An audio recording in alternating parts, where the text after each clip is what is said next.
School official.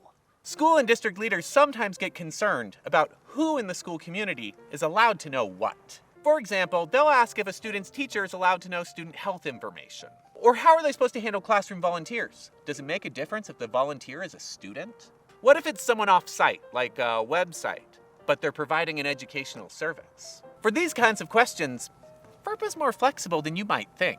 It gives the school a lot of discretion regarding how these questions are answered. It will require some guardrails be in place, including notifying parents of how you're going to make those decisions. Let's go over the requirements of the school official exception. School officials include teachers, admin, and other individuals working within the school or district that have a legitimate educational interest in the student's record. You're required to explain in your annual notice of FERPA rights how the school will determine who has a legitimate educational interest. In general, this means that a school official may have access to information in education records if they need it to fulfill a professional responsibility. Teacher needs to check the student information system to see how the student's doing on reading? School official. Special education teacher needs to review records before an IEP meeting? School official. Registrar needs to review medical records to determine which students qualify for a testing accommodation? School official. District administrator needs to review education records as part of a program evaluation? School official. You want to check your neighbor's ACT scores to see if they scored higher than your dearest daughter, Sally? Probably not that one. School official also can include contractors, volunteers, and other parties the school has outsourced work to, provided the following conditions are met. If they're performing a service you would otherwise use your own employees for, you have direct control, they don't redisclose the data, and they're listed as a school official in your annual FERPA notice, then they can be treated as a school official. Number 1, the school official must be performing a service or function that the school would otherwise use its own employees for. Schools provide a lot of services for students. Some they use their own employees for, and others they outsource.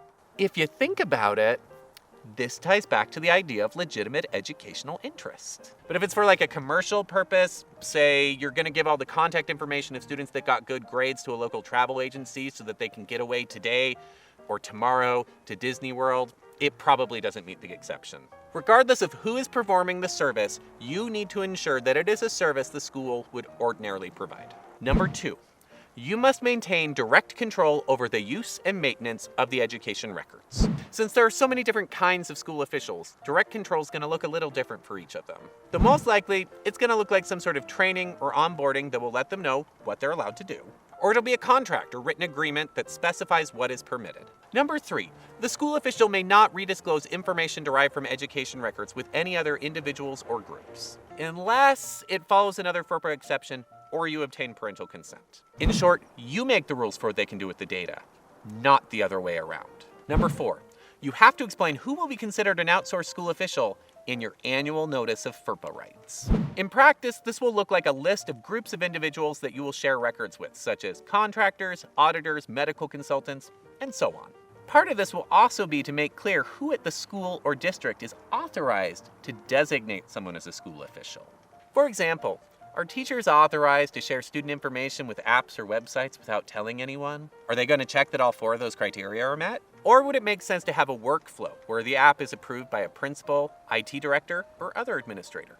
FERPA requires that you use reasonable methods to ensure that a school official only has access to records that they have a legitimate educational interest in. This may include technical measures, such as limiting access to certain individuals within the school. It may also include administrative controls, such as contracts that explain acceptable uses and purposes. And if they're coming into the building like a volunteer, it may just mean keeping a close eye on them.